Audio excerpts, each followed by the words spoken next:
Class 11, good morning all of you. Hope you are at home and you are safe. ये chapter है आपका laws of motion और इसमें circular motion में क्या है कि एक कार है जो एक सर्किल के अलांग एक सड़क पर दौड़ रही है। तो सड़क को जब हम वो कार को सड़क पे दौड़ाते हैं तो अगर कहीं बेंड जो टर्न होता है तो टर्न का रेडियस अगर ये जैसे ये टर्न है, ये टर्न का रेडियस कैपिटल आर है, तो एट एनी टाइम इसको जो है सर्कुलर मोशन करने के लिए इसको सेंटर की तरफ एक एक्सीलेरेशन की ज़रूरत होती है, centripetal acceleration, a equal to v square upon are.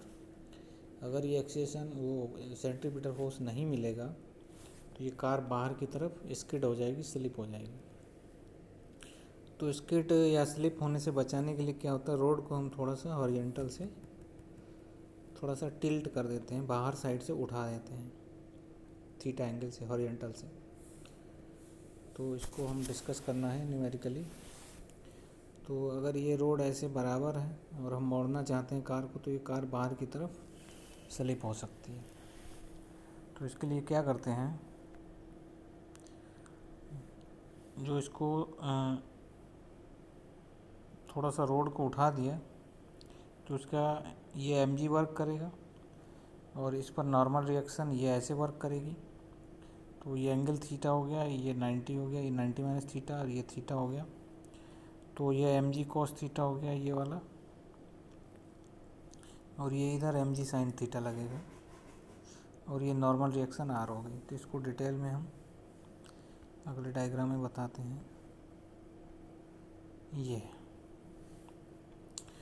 तो ये mg cos थीटा हो गया, ये mg हो गया, ये इधर mg sin थीटा हो गया, और जो फ्रिक्शन फोर्स है वो ये हो गया F का हॉरिजॉन्टल कंपोनेंट जो है ये इधर है, F का हॉरिजॉन्टल कंपोनेंट ये F cos थीटा हो गया, ठीक है। और ये नॉर्मल रिएक्शन जो R है ये और cos थीटा हो गया वर्टिकल कंपोनेंट, और ये horizontal component R sin theta हो गया। यानी R को रिजॉल्व कर लिया वर्टिकल और हॉरिजॉन्टल में, ये F को रिजॉल्व कर लिया हॉरिजॉन्टल में और वर्टिकल में। तो इतने फोर्स लग रहे हैं, देखिए R को ख़त्म कर दिया, इधर और cos थीटा हो गया, इधर R sin थीटा, और इस F को ख़त्म कर दिया, इधर F cos थीटा हो गया, इधर F sin थीटा। जिधर थीटा होता है उधर cos लेते हैं, ठीक है। तो इधर mg वर्क कर रहा है, ये mg cos थीटा वर्क कर रहा है। तो R जो है वो mg cos थीटा को बैलेंस किए हुए है, और cos थीटा जो है mg और F sin थीटा को बैलेंस किए हुए है। और जो इधर दो फोर्स लग रहे हैं R sin थीटा और F cos थीटा, ये सेंट्रीपिटल फोर्स प्रोवाइड कर रहे हैं v square upon r, m B square upon r. ये एक्सीलेरेशन हो गया और m B square upon r force हो गया। तो इसको हम अगले उसमें देखेंगे। तो आर cos थीटा जो है, जो ऊपर की ओर लग रहा था, ये बैलेंस हो रहा है डाउनवर्ड mg और F sin थीटा से, ठीक है। तो यहाँ से mg निकालिए, mg equal to R cos theta minus F sin theta, ये आ गया। और centripetal force m B square upon r मिल रहा है हमें F cos थीटा से और R sin थीटा से। तो इक्वेशन 1 को 2 से डिवाइड कर देंगे, F equal to mu R put कर देंगे। तो mg upon M B square upon R, m cancel हो गया, ये और cos theta minus F sin theta, F equal to mu R हो गया upon R sin theta plus F cos theta. इसमें म्यू आर तो R इधर common हो गया, इधर R कॉमन हो गया, कैंसिल हो गया, ये रह गया cos theta minus mu sin theta upon sin theta plus mu cos theta. R cancel हो गया, इधर M कैंसिल हो गया। तो अगले स्टेप में ये इस तरीके से आया,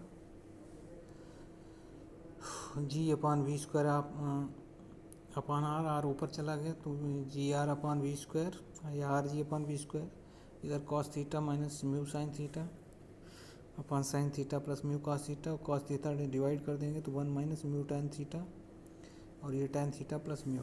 तो हमें v square upon r g, तो ये टर्म उधर ले गए, mu plus tan theta upon 1 minus mu tan theta. तो वी अगर निकालेंगे तो रूट ले लेंगे, v equal to root r g mu plus tan theta 1 minus mu tan theta. अब इसमें म्यू अगर 0 है यानी फ्रिक्शन 0 है तो ये रह जाएगा r g tan theta v equal to root वैसे आर जी टेन थीटा। तो ये कभी कभी 3 नंबर पूछा जाता है और इस पर न्यूमेरिकल आता है, तो बैंकिंग ऑफ रोड्स करके पूछते हैं, ठीक है, या bending of road at the circular path, इस तरीके से। ये एनसीईआरटी से मैंने बताया है, आप लोग भी इसको सुन लीजिए और नोट कर लीजिए, इट इज़ वेरी इंपॉर्टेंट।